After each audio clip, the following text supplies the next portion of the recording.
Topic 5.2, Earth's gravitational field. Gravitational field intensity near the Earth's surface. The gravitational field intensity outside of a uniform sphere is given by, where simple G is the gravitational field intensity, capital G is the universal gravitational constant, capital M is the mass of the sphere, R is the distance to the point of consideration from the center of the sphere. Now, if we consider Earth is a uniform spherical mass, where capital R is the radius of Earth and capital M is the mass of Earth, then we can write the gravitational field intensity near the Earth's surface as, where simple G is the gravitational field intensity near Earth's surface, capital G is the universal gravitational constant, capital M is the mass of Earth, capital R is the radius of Earth. Gravitational potential near the Earth's surface. Gravitational potential outside a uniform sphere is given by, where V is the gravitational potential, G is the universal gravitational constant, M is the mass of the sphere, R is the distance to the point of consideration from the center of the sphere. Now, if we consider Earth as a uniform sphere of radius capital R and mass capital M, gravitational potential near Earth's surface is given by minus Gm over R. The gravitational potential energy of a mass simple m near Earth's surface will therefore be given by this expression. Relationship between acceleration due to gravity and gravitational field intensity. Both of these quantities are equal in magnitude. SI units of both quantities are the same. Dimensions of the both quantities are also the same. Earth satellites. Consider a satellite orbiting Earth with a radius r. The force driving the satellite around the orbit is the gravitational attraction force by Earth.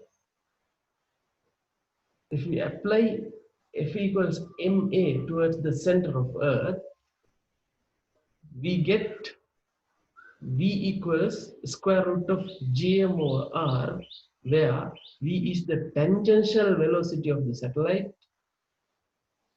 and R is the radius of orbit. Therefore, we can conclude that tangential velocity V is inversely proportional to the square root of radius of orbit. If the angular velocity of satellite is omega, we can also write that omega equals square root of Gm over R cube, which leads to the relationship that omega is inversely proportional to the R to the power 3 second. Geostationary satellites. Geostationary satellites are the satellites which are stationary with respect to the Earth. For this condition to be satisfied, their angular velocity also should be equal to the angular velocity of Earth, which is 25 radians per 24 hours, which is equal in turn to the 7.8 into 10 to the power minus 5 radians per second. Therefore, for a satellite to be geostationary, the requirement is that the angular velocity of the satellite should be equal to 7.8 into 10 to the power minus 5 radians per second.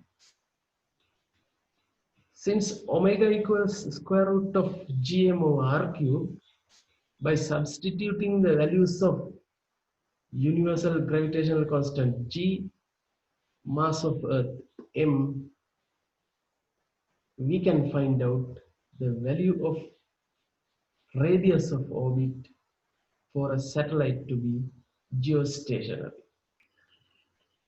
Escape velocity. Escape velocity is the velocity for an object to have a kinetic energy which is sufficient to overcome the gravitational potential energy when the object is at Earth's surface.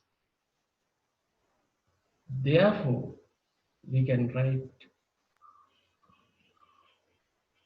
where simple m is the mass of the object in consideration, v is the escape velocity, other symbols have their usual meanings. It leads to the result that VE equals square root of 2gm over r.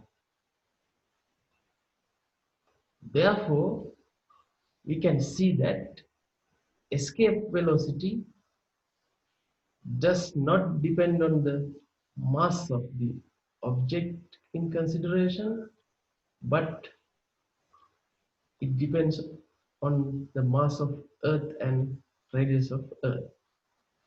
Furthermore, since simple g equals gm over r squared, we can write that where simple g is the gravitational field intensity or the acceleration due to the gravity near Earth's surface, and capital R is the radius of